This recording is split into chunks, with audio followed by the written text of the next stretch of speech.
I just wanted to stop by to let you know that we are going to begin in a few minutes while we are trying to gather our audience. So do me a favor, hit that share button, and I'll be right back. Archon mounts a Caker's best friend, make snazzy time-lapse videos, or go live. Don't forget to use promo code CakersChat and get your 20% off discount.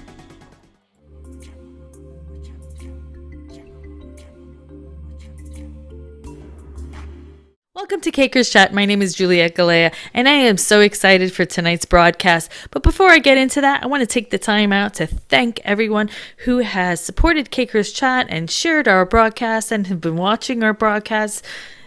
And if you're just watching for the first time, well, you're in for a treat, and we welcome you with open arms. You're probably asking yourself, well, what is Caker's Chat? Caker's Chat is basically a sugar artist network. It's a place where cakers, bakers, sweet treat makers alike can just hang out and chat.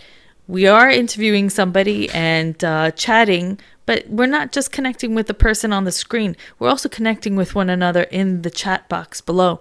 So the only way this is going to work is if you guys chat right under the screen and say hi to one another, and we can connect that way too. I always welcome that, and I want to welcome you all here tonight. Speaking of tonight, I'm really excited. We're going to be speaking to Kaysie Lackey of Innovative Sugarworks, and I am so unbelievably excited because we're going to be talking about cake structure.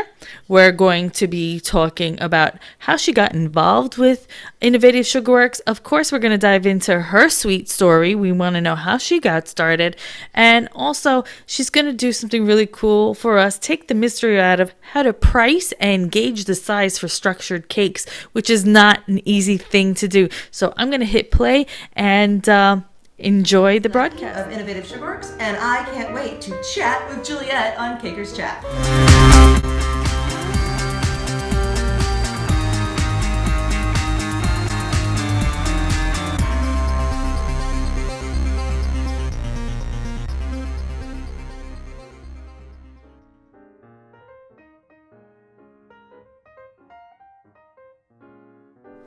Hi everyone, do you ever think to yourself, geez, I wish I could put a nice structured cake together, easy peasy, and you get into your local hardware store and you're like, what do I do?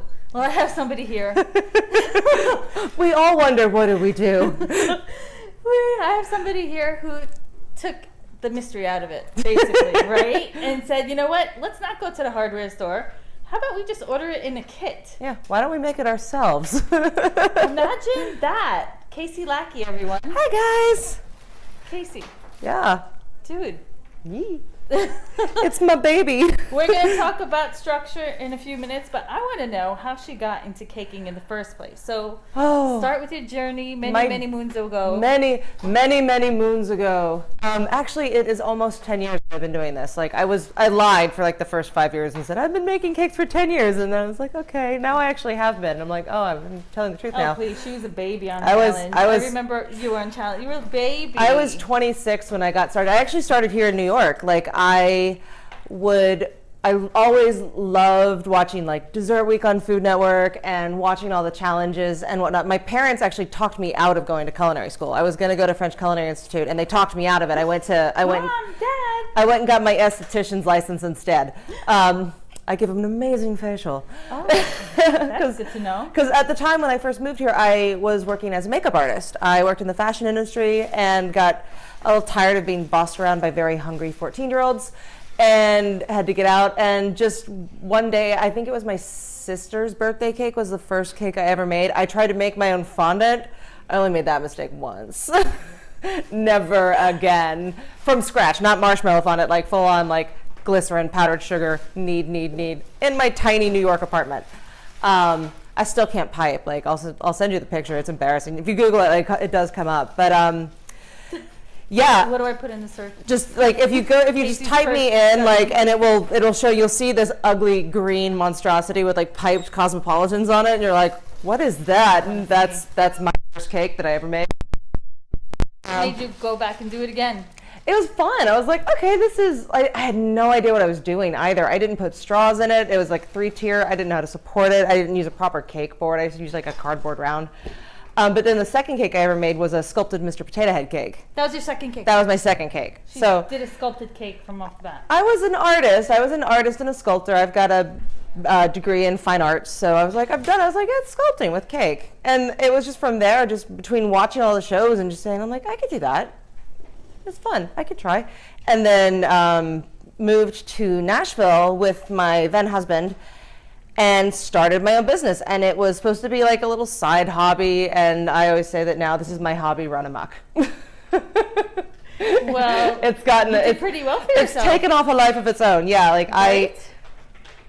I still can't believe, like, how did I get here? How did this happen to me? What? I mean, you've got so many awards. You got published not only in cake magazines, but wedding magazines. Yep. I was in the Wall Street Journal a few years ago. They featured, because what's that all about? They have a ongoing feature called What's in Your Bag, and they do people that travel and do that stuff, and they thought I was crazy because they're like, you have a traveling cake studio, basically. I'm like, yeah, I do. Me and my luggage we're very together. And they're like, what's your favorite suitcase? I'm like, Briggs and Riley. I finally broke down and got a nice suitcase, and I will never go back. It's like, if you're carrying this stuff everywhere you go. Yeah, my bags are heavy. I like get 3 70-pound bags on Delta, and they're always at like 70 pounds. I'm like, I'm sorry, they're so heavy. But yeah, and then worked in Nashville for a few years, and then moved to Seattle. Got very lucky with timing. As soon as I moved to Seattle, I went and did my first Food Network challenge, and I won. Yay! And then they liked me because I have no filter, and I'm just kind of crazy and bouncy and like, yeah! I remember when you were on the show.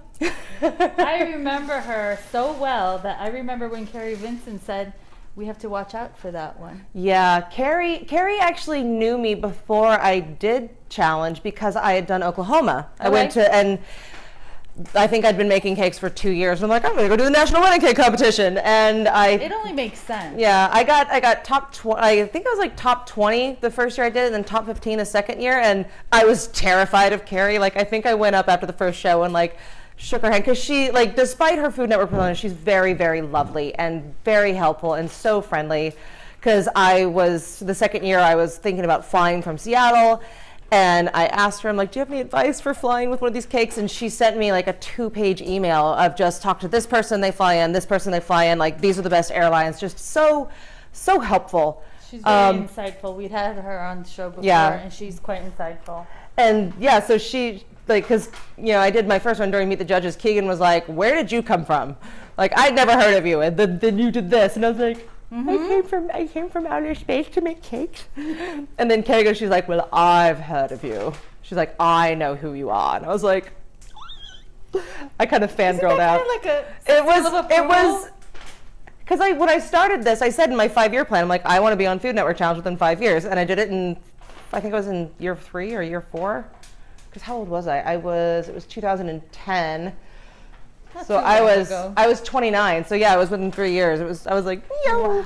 Wow. And they really liked me, so they invited me back to do another one the following month, and I won that one too. And then, yeah, and then I did like the one that I lost. I'm just like, Orlando. It was him, right? I was thinking, I'm like, who beat her in their challenge? Because that was, no, it's not even like that. Actually was the most fun I ever had doing one, because me and my assistant Paul, like, what was the team? It was Hop, the movie Hop about the Easter Bunny. Yes. And we had the villain, we had the chick, and so we were making horrible chick and egg puns all day. We're like, oh my god, this cake is egg-stream.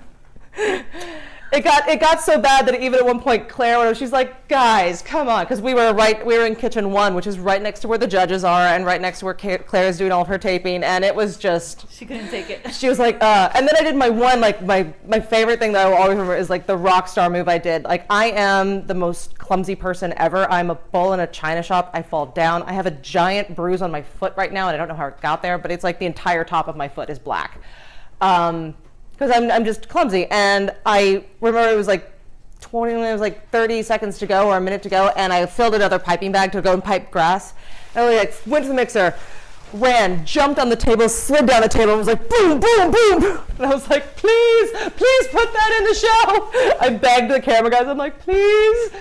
Because they actually, you usually have like a same cameraman, same producer a lot of times when you go back, and they always kept a trip count on me.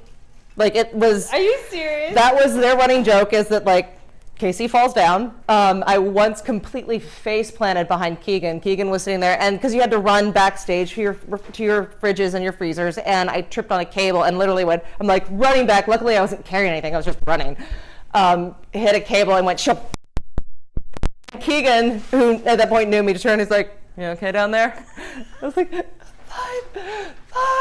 Is it you again? And like, yeah, I have great memories of challenge, of doing it. I miss it, to where like I go and I've assisted. I missed it. I wasn't even on it. Yeah, well, and now I go and I assist one of my friends. I've assisted one of my friends on cake wars. I was just like, I want to go and do a competition. But it's different, isn't it? It's very, very different. The lead up is very different. Like having to bake. We never had to bake on challenge. Like I had one where you had a tasting section, but you got to bring your stuff already done. You didn't have to bake it in 75 minutes and then like turn it into something. Because high cakers, we don't do that. You don't carve fresh cake. It doesn't work. No, not high cakers. How about real people out there who are trying to buy cake? People that now they're like, well, we saw you on Cake Was and you totally did that cake in 4 hours. I'm like, yeah, except that we got to come with like a bunch of it already made. Just like Mario Batali made a roast in like 20 minutes. Yeah, it's smoke and mirrors and magic television time. So yeah, I was like, I miss it so much that I did that. And I went and did, we won Cake Wars, by the way. Can I ask you here, would you be on my team? Yeah, I love like, oh no, and everybody's gonna ask me now because I'm like, I thrive in highly stressful situations. That's why I love challenge. It's why I love Cake Wars. I just did an episode. That's why you thrive in New York City. Yeah. I just did an episode of Sugar Showdown that we won. And the funny story. She's not competitive though. All I do is win, win, win, no matter what. I mean, unless you talk about just do that. Yeah. Unless you talk about Last Cake Standing, where I was the first one out, because I don't know the rules of reality television. Like, that was fun. But the when I did, here's my funny Sugar Showdown thing. So they filmed Sugar Showdown in Toronto. Okay. I was in Australia teaching, and they actually moved the filming dates around to accommodate me coming back from Australia because that was the last day they could do it, and I was supposed to fly from Brisbane. I was flying from Brisbane to Sydney, Sydney to LA, LA to Seattle. I was going to have 18 hours in Seattle to where me and my assistant could practice. I was like, we're going to make all the recipes and make sure they work. And then we were going to fly to Toronto the next day. Except my flight from Brisbane was delayed 2 hours. I missed my Trans-Pacific flight. And yeah. So I'm on the phone with Dallas. I was like, no, you don't understand. I have to be in Toronto. We filmed on Thursday. I landed at 11:30 on Wednesday night. I went over. Jamie, my assistant, was 7.5 months pregnant too. So I was like, it's the adventures of jet lag and preggers. Like, let's see what happens. We didn't get to practice anything. So I was like, well, luckily, like, we're both good pastry chefs. And I was like, and if we're first out, we're never telling anybody we ever did this. And they thought I was nuts because I didn't realize that there's apparently a Sydney, Canada. So they all thought, like, I was like, yeah, I flew in from Sydney last night. They're like, oh, that's not big. I'm like, no, Australia. They're like, you flew in from Australia? And I'm like, that is how I started. And then I worked illegally out of my mother's kitchen. For a long time, that was before there was cottage laws in Tennessee. My mom helped me out when I first started. Like, she was my assistant, my poor mother. And I literally was making wedding cakes with 2 6-quart mixers and a double oven. And Kaysie, doesn't everybody start like that? Yes, everybody starts at everybody home, does right? start at home. That's where is you supposed, in a parking lot? Where are you supposed to start? Well, like some places, you have to get like commercial kitchen space, and you start understand, that way. here In New York, City, that's what you got to do. Right, but it's a necessary evil of. Yeah, that's how we all start. Like, I always tell people seem like really surprised when I say, I'm like, yeah, I started in my mom's kitchen, and then I converted my basement and my house and converted that into a commercial kitchen. I remember we had to drill through the walls to give me big double doors so I could get the big cakes out. And then when I moved to Seattle, I was like, okay, I'm going to do this. I'm going to legitimately do this. And I am going to pay rent. I am going to get a shop. And I found it took me about 6 months to find the right space. I'm still in that space, even though I don't do work for clients right now. One of my former students runs her very successful wedding cake business out of it, and I still use it as a studio. And when I want to teach in Seattle, which I wish I would do more often, I really should. Yeah, and it's mostly because the idea of moving out of it, and my lease is actually up next year, and I'm converting my garage into a studio.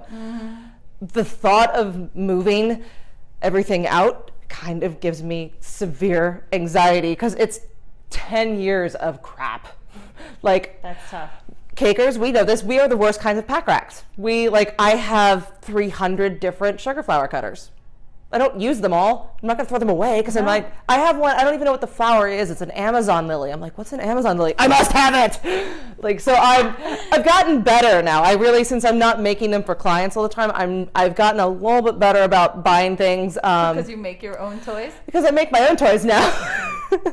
I'm terrible with Robin stuff, Evil Cake Genius. I want all of the stencils. God. I want them all. I'm so addicted. I don't need them. I don't need them. I don't need them at all, but I want them. I don't need them, and I have a drawer that seriously it's like that full of stencils, and I'm like, I never use them. There's some of them I've never opened. They're just there. And then you're like, oh my God, that must be a new one, and it's not. You have it, but you now have two. Yep.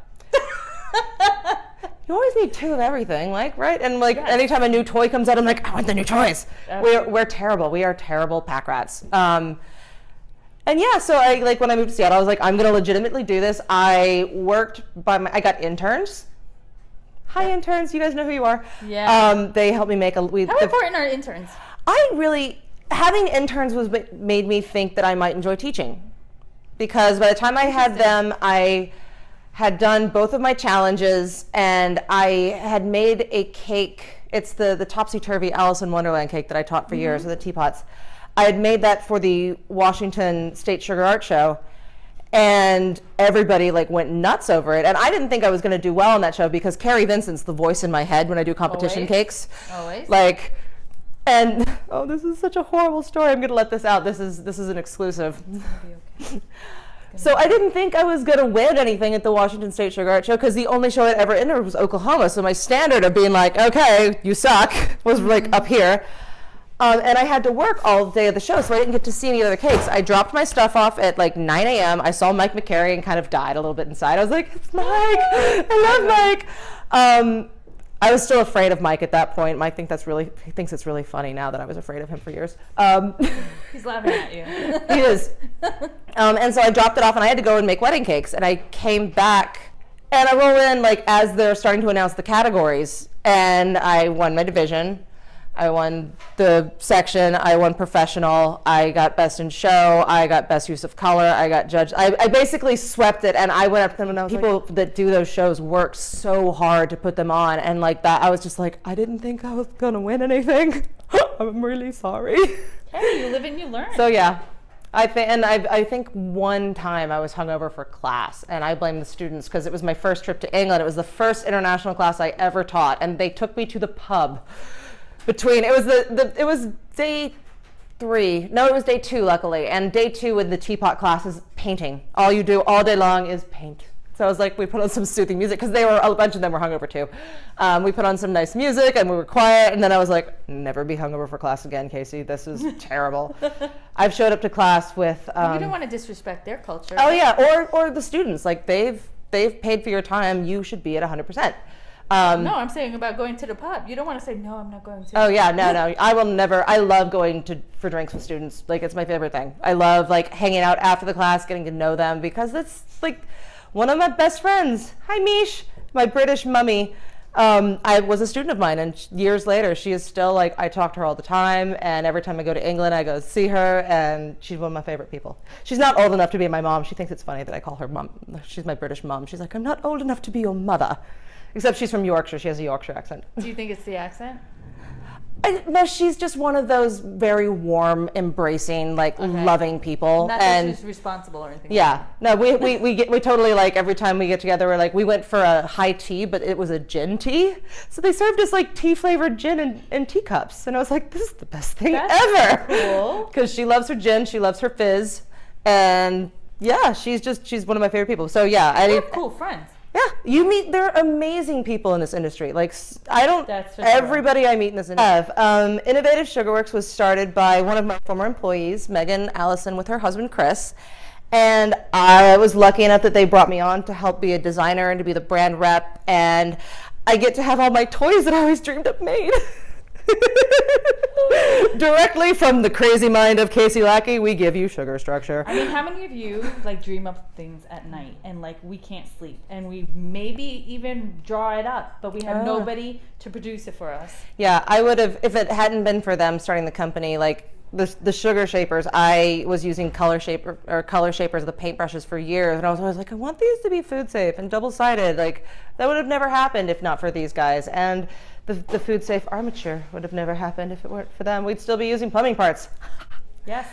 And which are okay for certain things, right? Copper and plumbing and steel, like, you can use anything, and you just have to wrap it and make it food safe. But how easy is this? This can come to your house ready to go with instructions. Kaysie is gonna show us how to do stuff like this if you take her class. I mean, it's really kind of take the mystery out of it, rather than getting lost in Home Depot and then coming home with like a whole bunch of stuff that has nothing to do with cake. And at Home Depot, they're always like, can I help you, ma'am? I'm like, no, you cannot help me. Yeah. They're like, well, what project are you making? I'm like, I am making a cake. And they just look at you funny, and then they walk away. But I still go to Home Depot. I like my PVC. I want to dangle a cake from the ceiling. Can you help me? Need chains. Chains and like a buoy system. Oh my God, when I was making the new class, the little girl that swings, I was just wandering around aimlessly trying to find like the fittings that would make that happen. I was like, there's too many things. And now I have to redo it in metric because the pieces aren't available in metric. So I've got like all these metric threaded rods and like little things coming in. Let's talk about this, because I asked you off camera before. I said, what is it like to travel and teach? It's awesome. I love it. Like, and you travel worldwide. I am a human ping pong ball. I bounce around. I've been to every continent but Antarctica now to teach. I have taught cake Are there people over there? I don't think the penguins want to take cake classes yet. Okay. I'm working on it. Come on, penguins. Opposable thumbs. You should work on that. Yeah, I've gotten to see the world and make cake. And I always say, like, I get to see the real world because I'm not usually in touristy places. I'm actually in where the locals live. The running joke was it wasn't until the third time I went to Australia that I actually saw the Harbour Bridge and the Opera House in Sydney, like, because I would go from the airport straight to the school in Cronulla, which is like a little surf town. It was really cool, but I was like, yeah, I've never actually been to Sydney. So you're like a rock star. You're like, Justin Bieber or Shakira, like when they're traveling, they don't see the city. I do call them my tours. I'm like, I'm getting ready for my European tour. We gotta get t-shirts. Yeah, I'm getting ready for my Middle East tour. We're going next. That is so cool. Next stop is Dubai and Bahrain. I've never been to Bahrain before, so every time I get a new country, I'm like, check. Yeah. I'm like, another one off the list. That is so neat. Can you imagine cake did this for you? It's crazy to watch it spread. Like I think there's a cake school opening in Paris now, and I'm like, the French have fallen. Ooh. They have fallen to our ways. I've been to Marseille to teach, but like going to Paris, I'm like, oh, Paris has fallen. Yes. But it was just like when I started, because I've been teaching for 6 years. Wow, I'm getting old. Not even close. And like when I first started, it was like you had your big ones. You had like England, Australia. It was just starting in Holland, and I still have a great relationship with the store there. And I'm going back this year for the first time in a little while. And then like suddenly it's in, like they're flying me to Brazil, they're flying me to China, to Indonesia, to Malaysia and Singapore and Thailand and What's like so hot about South Kaysie? Africa. I mean, I know what's so hot about Kaysie Lackey, but what would you think is your selling point? What's so hot about Kaysie Lackey that you have to, they have to get you I to don't know. I'm willing to go. I say yes. I think it's cake structure. I really do think it's probably the structure. I mean, I by no means was the first person to do structure. I think I just came around at a time when Ace of Cakes had gotten big and Bake Boss, and and I just kind of came in at the right time, and I was doing something different. Nobody was really teaching structure. Mike was teaching structure, but Mike has a daughter and like actually wants to be around his family and stay with them. So he was like, I'm not gonna go anywhere. And so I think I was... So in comes Kaysie, right? In comes me. Opportunity. And now I always joke that like most of the people out there teaching structure I've had as students at one point. So like May and Arito, I had a class with me. I don't know if Liz ever took a class with me, but Liz and I are friends. And so we talked, and like, it's crazy. I'm like, oh, look at all my little babies all growing up and teaching cake classes. It makes me happy to see, because I was building off of what like Roland Winbeckler and Mike were doing, and Lauren Kitchens. I watched them on Challenge, so I took what I saw what them doing and I kind of applied it to myself. I will say my assistant Paul is the one that introduced me to this little tiny pipe. He brought it over when we were practicing. I was like, what is this? Guys, if you didn't check this out, by the time this plays out, I'm going to put the link in it. But look at how skinny these pipes are. Oh, yeah. So hot. So if you're making... You know, the big pipes and the flanges, right? They're huge. Yep. In comparison, these are tiny. Do you have the flange? Oh, all the flanges are... Oh, wait, I've got one. We're prepping for class, so... Yeah, look at, aren't they cute? They're so tiny, and you don't have to have a bush. What's the measurement this? on 1/8 inch. My God. So if you're doing a smaller structure, so it doesn't have to be like, let's say, I don't know, some massive thing. Some standing boy, you know, his leg doesn't have to, he doesn't have to have a cankle. Yeah. He can actually have an ankle. Well, and that's me. Like I have a Tim Burton problem. I'm obsessed. Like I really kind of hope that one day maybe I make a cake that's close enough to one of his characters he might sue me, and then I get to meet him. That's one way to do it. Dreams. So this is how. Dream big. Secret. That's how I want it. But no, because I love doing kind of fat characters on little skinny legs. That's my thing. Oh, I love that. Like just kind of goofy looking, and that's why I wanted the teeny tiny pipe. And the great thing about this stuff as well is that it's really strong. Like I'm for those of you that don't know, I'm like 6 feet tall and like weigh like 180. And I stood on this, and we had it at IBIE in Vegas, and I was jumping on it. And they're like, how much weight can it hold? I'm like, let's see, shall we? Boom! It can hold me.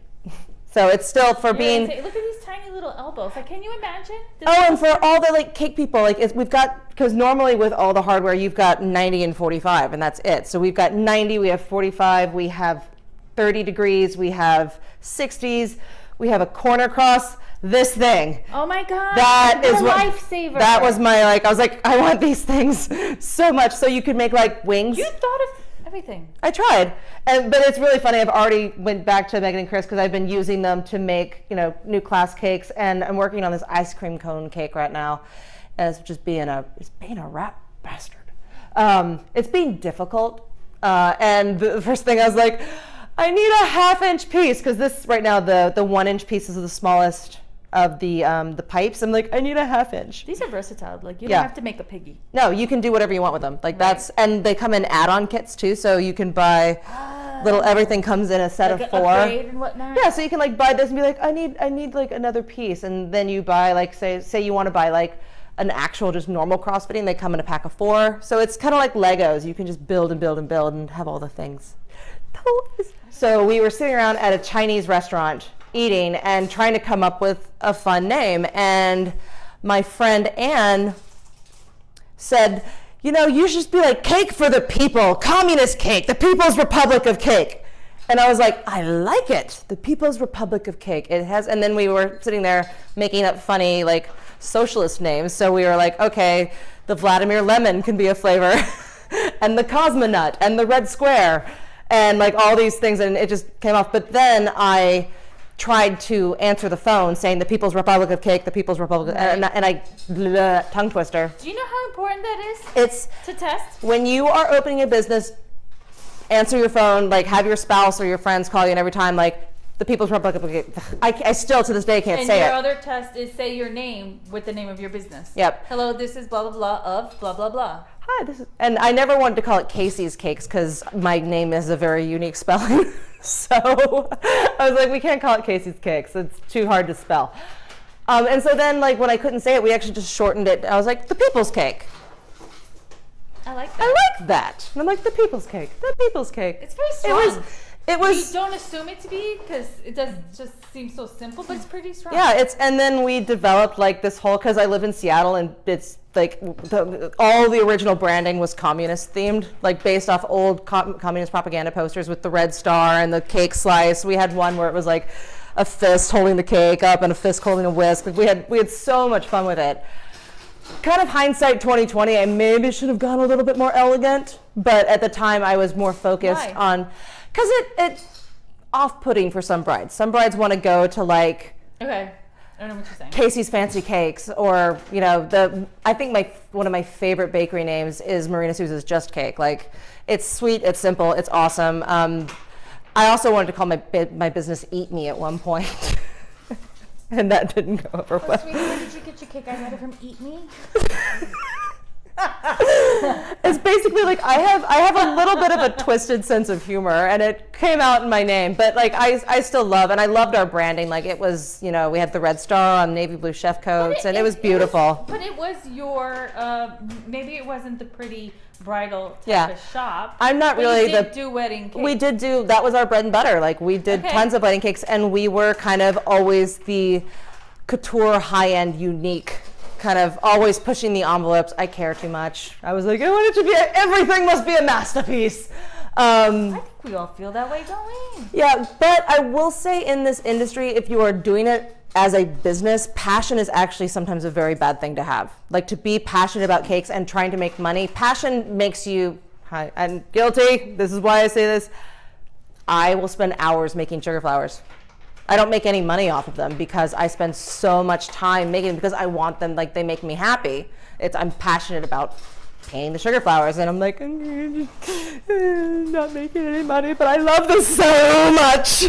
That's always the balance. I mean, a lot of our show is about entrepreneurship and pushing each other, and this is something I really I need to ask you if you allow me to. Oh yeah, I'm an open book. Did you have a time where you doubted yourself and you said, what the hell am I doing? I need to go back to doing whatever the hell I was doing before. I still do that. Do you think you're not good enough? Oh no, on a yearly basis. My roommates lived with me for 4 years now, and every January I freak out. I think I'm becoming irrelevant, like, or a class cancels. I was supposed to go to China, and because the economy was so bad, they actually canceled the classes, and it's like, I'm irrelevant. I'm a washed up has-been. I need to go to dental hygienist school so I can have a real job. It's you get to that thing of like, because it's a very hard industry to be in. Like, it's something you do because Kaysie, you've traveled the world thus far. They're I coming to Dubai for pizza. I know. So if one class cancels on I you, realize I'm ridiculous, and I realize this And it's while very I'm doing it. ridiculous. No, it is ridiculous. Like, but you have it's feelings. it's that I'm one of those people that I actually think like the doubt and the chip on my shoulder like drives me. That's what really pushes me to do better and try and do better things. But like, even with like being a part of Innovative Sugar Works, I'm like, what if nobody likes the structures? I was having like panic attacks because I'm like, it's my baby. What if nobody likes my baby? What I think is that she's just playing this up, and she knows that we sweat the structure. Yeah. We want the structure. We've been dreaming of the structure, but we just can't do it ourselves. It's just, but it's. I think it's healthy to have doubt. I think when you get to a point where you're like, I'm awesome and I know everything, you should retire. Yeah. Like, I learn and I steal stuff from my students. You're a teacher. I'm a and teacher, you're a student and I'm a always, student right? always. One of my favorite things, it was a student of mine in Penang in Malaysia, and we were doing the owl, and she put the cutest little tail on her owl, and I walked over and I was like, do you mind if I steal that? And can you show me what you did, please? And she did, and we do that on every OWL class now, and every time I do it, I think of her, and I'm like, she was like, I learn from my students, and like some of the cute little details people do, like I'm just like, and things I don't think of, like I always say, I'm like, sometimes I do things really complicated in my head, and I've had students be like, why don't you just do it like this? Because we're so focused on getting it done, and then doing something and making a piece, and then reiterating it into a taught class is a totally different science, right? I always have to, I make it the first time just to make sure it's possible. Right. And then I have to make it again to try and streamline it. And then usually I'll make it a third time just to make sure I'm like, okay, doing that. Because you're having to, cut templates and have templates ready for students and make sure that it's pretty much bulletproof, because the worst thing you do is like go to a class and things fail. Right. And then the first time you teach it, you usually change a bunch of stuff, because you'll go in and you're finally in front of people and because the classes are a mix. Like usually most of my classes, I say they're intermediate advanced. Some of them are super advanced and some of them are more beginner. But even in the advanced classes, you have beginners that come, and you have to make it work for everybody. And so you have to think about it how I would do it, and then you're like, okay, how can I help a person understand this? Because you want them to leave feeling comfortable. The worst thing you can do, especially because everyone's so afraid of structure and carving, like that's the number one thing. People are like, I'm scared of carving, and I'm like, don't be afraid. Cake can smell your fear. Like and so you have to make it. The worst thing that I would just feel horrible if somebody came to a class and was like, I never want to carve a cake again because this was a disaster. Yeah, you have to own it. You have to like, and so that's why I tell people, I'm like, it takes me about a month to develop a class. Like from sketch to having it like ready to go, about a month. And then I think I used the little girl with an umbrella. I call her Betty, Blown Away Betty. Completely different class from when I first started teaching her. Like she's gotten prettier. She's not as like Burton-y and weird looking anymore. Right, she's gotten prettier. But having to teach facial features like is something that's hard. It's hard for me. I still struggle with them, and I like sit around. So you're just having to like take that and like, okay, and tell them like the first time you do something, you're not going to do it right. Like that's why I'm here to help you. And that's where even like I love the online stuff, but there's no substitution for having me there with you when you make mistakes. And I love when things go wrong in class. I think I'm the only teacher that will admit that. But like when stuff goes wrong, I'm like, awesome, you get to see me think and see me troubleshoot. Yeah. And then you'll never make that mistake again. And that's how you gain. And everybody learns. Yeah, that's how you gain your experience. That's where your experience actually comes from, right? You learn, like I can say that I'm completely self-taught. I never went to culinary school. I've taken like 3 classes in my life. 2. I've taken like 2 classes. Because now like I want to go and take classes, but I feel like I'd be distracting. Like, I want to take a class with Karen Partaleo. Oh, right. I'll just go in, like, I'll wear a balaclava and be like, I'm not nobody. It's just, don't worry about it. But aside from that, like, I've just figured it out. And you figure things out by failing. Like, I've had cakes fall over. I've had, oh my God, I finally lost one on a delivery this year. I swear to God, it was like a cake for my friend, and somebody spun out in front of me. I had to slam on my brakes going 60, and the entire box, luckily I was using one of our cake porters, and the entire box just went thump. But the back got all screwed up, but it looked fine from the front, and I was able to save it. But I was like, that has never happened to me. Okay. And it finally did. But you know what? Your experience is the only thing that probably helped you save it. Because if this was day one, everybody was scraping cake off the box. I remember I was sitting there, I called my roommate to be like, call them and tell them that I don't have their number. But I was like shaking, because it wasn't just that like the adrenaline of the cake falling over and freaking out about that. I was like, I could have almost died. Yeah. Like I was like, you almost died, but you're thinking with the cake. And then I was like, I managed to stop in time. I didn't hit them, but then it's like, oh, I stopped. I'm still alive. Thunk. And I'm like, no! And then I'm just like shaking. It was awful. So I like anybody that's ever lost a cake on a delivery, I now know how that feels. Well, we're glad you're safe. That's important. Yes, that sucks. Dude, 20 years ago, if you could talk to that Kaysie, what would you tell her? Oh, little 16-year-old me. What would I say? It's okay to be weird. It actually makes you more fun as an adult. I was horribly bullied all through high school because I was kind of a weird kid. And I would actually tell me, like, go to college, go to culinary school and start cakes earlier. Because I always, like, somebody like James Russell, I always was so jealous because James started making cakes when he was 22. And I'm like, what could I have done if I was 22 when I started this? Like, You're still so young. I know, but it's just, when you find something that you love, you wish you had more time to do it. And you're like, I wish I was younger or earlier at this. Like, you always that. But, like, I would just tell 20-year-old me, like, get into cakes earlier and don't stress out about being weird. Embrace it. I like weird people. They're fun. Oh, cool. Then we should be best friends. All the fun. Well, there's a difference between crazy and weird. I think more on the crazy side. I'm completely batshit crazy. Okay, cool. Like, I have a couple of, like, people that host me or students are like, I just want to crawl inside your mind for a day and, like, see stuff. I'm like, no, you don't. It is scary in here. All the voices. You don't want to be in here. I'd go in there, but with a recorder, and I'd do a Facebook Live. We're live from Kaysie's consciousness. This Are is going to give us some insight. There's the question that we constantly get. Okay. How do you gauge how many servings a structured cake is? How do you know how big to make it? If you have a client come to you and says, well, I need a cake that feeds 40, and you're like, I don't know, how am I gonna? Usually, like, my rule is always that you lose a third of your servings while you're carving. So if you need a cake that serves 100, you want to start with about 150. That's a pretty safe and sound rule. And never charge sculpted cakes by the serving. Charge them by the project. Like, because you never know, and when in doubt, err on the side of making it bigger. Like, they may say 40, they may end up with 60 servings because you want to make sure it looks right. My number one pet peeve is people who are like, I want a sculpted cake to serve 12 people.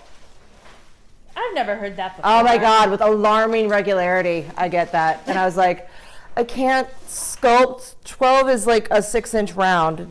No. I'm like, we can make it, but it's going to be for a lot more. Right. So, yeah. You have to have a minimum, basically. You have to. And you just, like, because it's, I sketch everything. I'm a drawer. I like to do drawings. And I use my sketches to size out. So I'll have my sketch, and then I'll take measurements on the back, and I'll, like, say, okay, if I did it 4 times larger than the sketch, it'll be this. If I do it 5. And that makes it actually very easy. If you could get even just printing a picture off of the internet, take measurements, and that way you can kind of know, like, what cakes you need to bake for this size. So if you're like, okay, I need 100 servings, for me, that's like 4 9x13, or like 2 9x13 sheet cans. And I'm like, okay, so that's what I'm going through. But then I'll do the measurements of, like, okay, so to do this, it's this. It's a lot of math. I suck at math too. I love math. I don't mind math. It's just I don't know what math to do. Yeah. So that's kind of easy. But you mentioned pricing. Pricing. Now, we're not going to talk about, how much to charge, but we're going to talk about how to calculate it. And you said not by a serving. I do wedding cakes by the serving because you know how many servings are there.